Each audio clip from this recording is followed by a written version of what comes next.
Hello everyone, welcome to all of you in exam गुरु।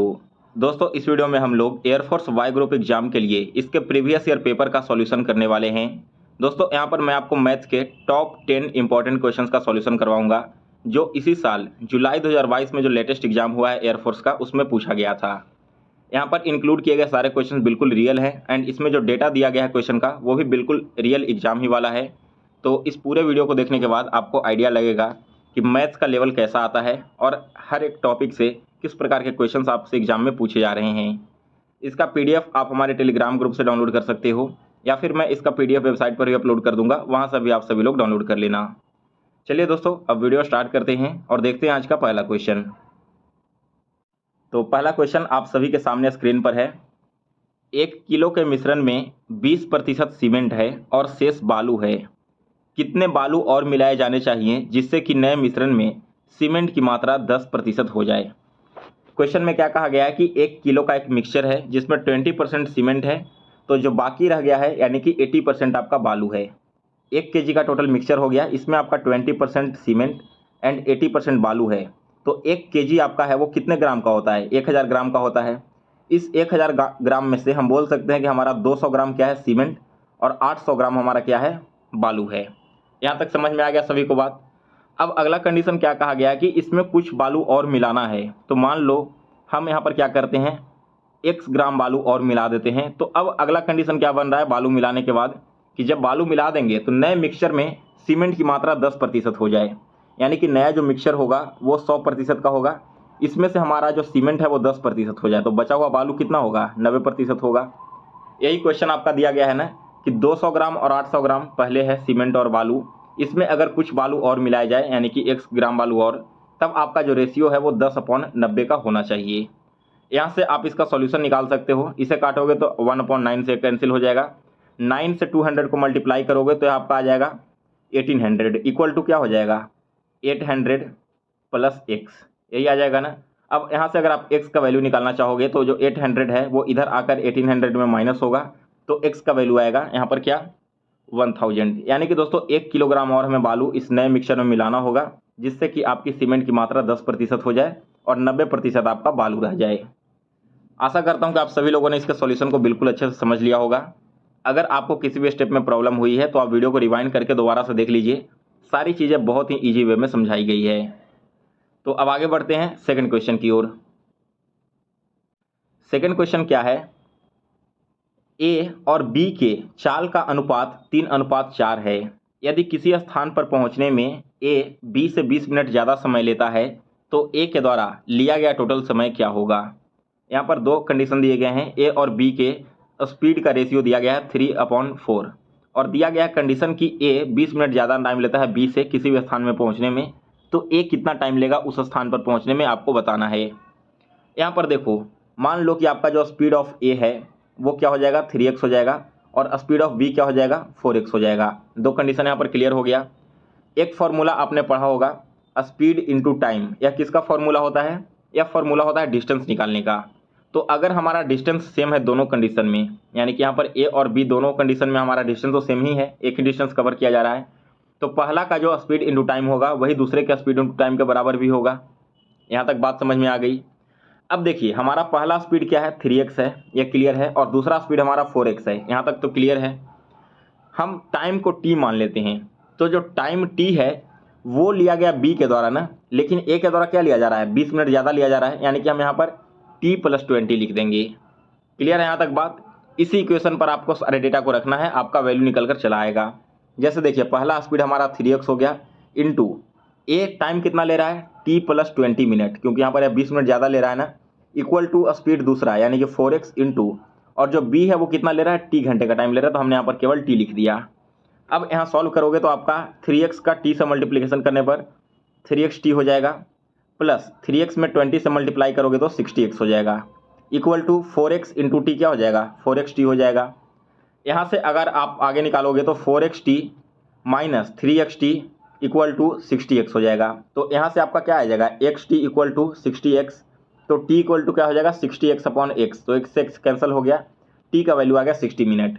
और यह जो t का वैल्यू है दोस्तों वो किसके द्वारा लिया गया समय है? वो समय लिया गया है आपके b के द्वारा।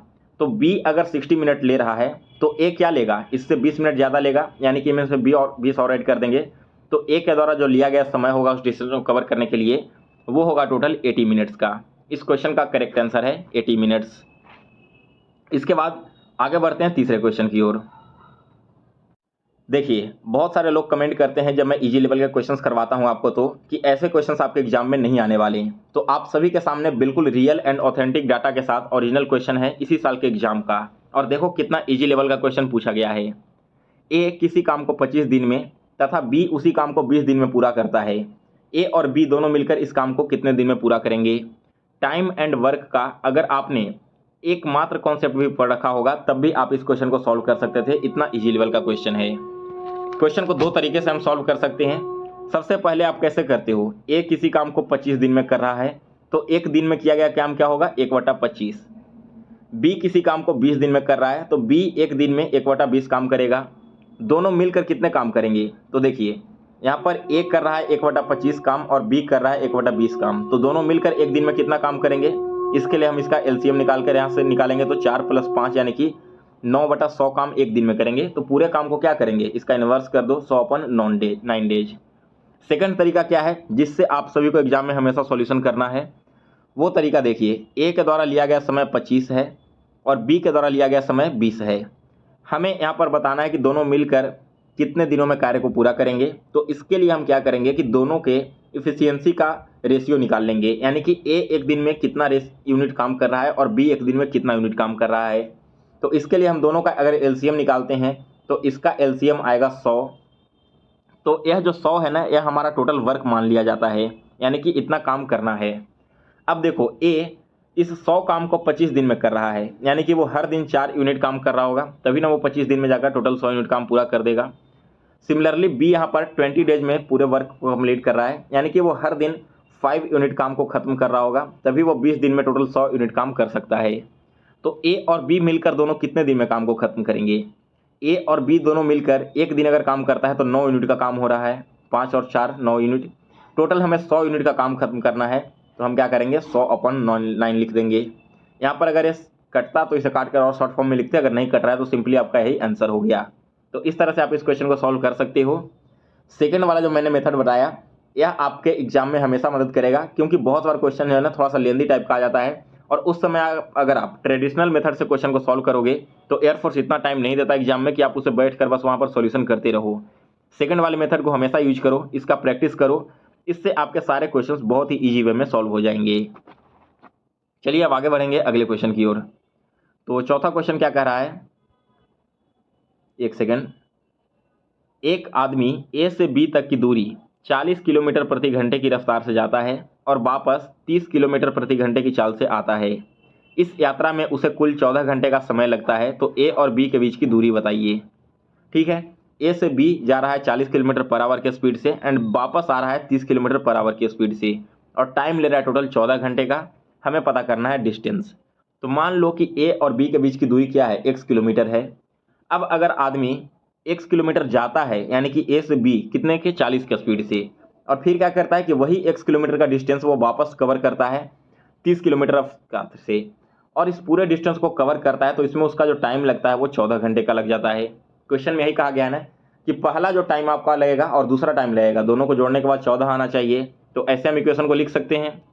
इसे शॉर्ट में लिख के मैं आपको सॉल्यूशन करवा देता हूँ। देखिए x + 40 x/30 इक्वल टू क्या हो जाना चाहिए, 14 होना चाहिए। तो यहाँ से हम 40 और 30 का एलसीएम लेंगे, तो इसका एलसीएम आएगा 120। यहाँ पर आप लिखोगे 3x, यहाँ पर लिखोगे 4x, ये क्या हो जाएगा 7x/120 इक्वल टू 14। तो यहाँ से x का वैल्यू क्या हो जाएगा 14 × 120/7। 7 से यह कैंसिल होगा 2 टाइम्स में, और 2 × 120 करोगे तो आपका आंसर आएगा 240। यानी कि दोस्तों 240 किलोमीटर की दूरी है ए से लेकर बी के बीच में। अब क्वेश्चन में आपसे यहाँ पर क्या पूछा जा सकता है, देखिए देखिए, और एग्जाम में आपसे क्या पूछा गया था, क्योंकि लास्ट वाला जो लाइन है ना यह मैंने यहाँ पर चेंज किया है आपको थोड़ी सी यहाँ पर कॉन्शियसनेस दिखाने के लिए। देखिए ए और बी के बीच की दूरी पूछी थी, हमने निकाल लिया 240 किलोमीटर। लेकिन दोस्तों आपके एग्जाम में ए और बी के बीच की दूरी नहीं पूछा था, पूछा गया था कि टोटल डिस्टेंस क्या कवर किया, यानी कि ए से बी तो गया ही और बी से ए वापस भी तो आया है। तो यह जो हमारा डिस्टेंस है वो 240 का डबल हो जाएगा, दैट मीन्स कि 480 किलोमीटर। और आपके एग्जाम में आंसर यही आ रहा था। लेकिन मैंने कमेंट देखा था और एनालिसिस भी किया था, मैक्सिमम लोगों ने 240 टिक आउट कर दिया था सिर्फ यह देखकर कि चलो डिस्टेंस तो निकल गया और आपके ऑप्शन में भी 240 था तो यही सही आंसर होगा। लेकिन जिन लोगों ने भी 240 टिक आउट किया था उनका आंसर वहाँ पर गलत हो गया। तो ऐसा ना करना, आपकी क्वेश्चन पढ़ने के बाद सॉल्यूशन करते करते यही भूल जाना कि आपसे क्वेश्चन में पूछा क्या गया है। जब भी क्वेश्चन को सॉल्व करो तो एक बार जरूर देख लो कि आपके से जो पूछा गया है वही आपने आंसर फाइंड किया है या फिर आपने कुछ और लिखा है। ठीक है यहाँ तक? चलिए आगे बढ़ते हैं अगले क्वेश्चन की ओर। तो नेक्स्ट हमारा क्वेश्चन नंबर 5 है। यह भी क्वेश्चन आपके एग्जाम में आया है और पिछले 2 सालों से मैं देख रहा हूँ इस क्वेश्चन को रिपीट होते हुए एयरफोर्स एंड कोस्ट गार्ड के एग्जाम में। क्वेश्चन क्या था? दो संख्याओं का गुणनफल 432 है, यदि उसका लघुत्तम समअपवर्त 216 है तो उसका महत्तम समवर्त क्या होगा? दो नंबर्स हैं x एंड y, उन दोनों का प्रोडक्ट दिया गया है आपका 432। अगर उन दोनों नंबर का एलसीएम 216 है तो आपको बताना है कि उसका एचसीएफ क्या होगा। ऐसे क्वेश्चन को सॉल्व करने का एक फॉर्मूला है x into y equal to HCF into LCM। यहाँ पर आपका x और y दोनों का नंबर हो गया और HCF और LCM आपका जो दिया हुआ रहेगा। तो दोनों संख्याओं का गुणनफल यानी कि x इंटू वाई का वैल्यू क्या हो जाएगा? 432 हो जाएगा। इक्वल टू HCF हमें निकालना है तो इसे हम क्या मान लेते हैं? इसे हम h मान लेते हैं। इंटू LCM दिया गया है 216, तो यहाँ से हम h का वैल्यू निकाल सकते हैं। इक्वल के इस साइड में आएगा 216 तो डिवाइड में आ जाएगा और यह इसे कैंसिल करेगा 2 टाइम्स में, यानी कि इसका जो HCF है वो 2 आएगा और इस क्वेश्चन का आंसर भी यहाँ पर 2 होने वाला है। इसी तरह से इसमें आपका क्या करेगा कि HCF और LCM दोनों दे देगा और एक नंबर दे देगा, आपसे दूसरा नंबर पूछने को कहेगा। तो x into y HCF into LCM दोनों डाटा रखोगे, पहला नंबर का डाटा रखोगे, दूसरा नंबर आपका ऑटोमेटिक ही आ जाएगा। तो जो भी इसमें पूछा गया होगा आप इसी फॉर्मूले को यूज करके उसका वैल्यू फाइंड कर सकते हो। सो गाइज यहाँ पर आपको मैंने इसी साल पूछे गए 5 मैथ्स के ओरिजिनल क्वेश्चन का सॉल्यूशन करवा दिया।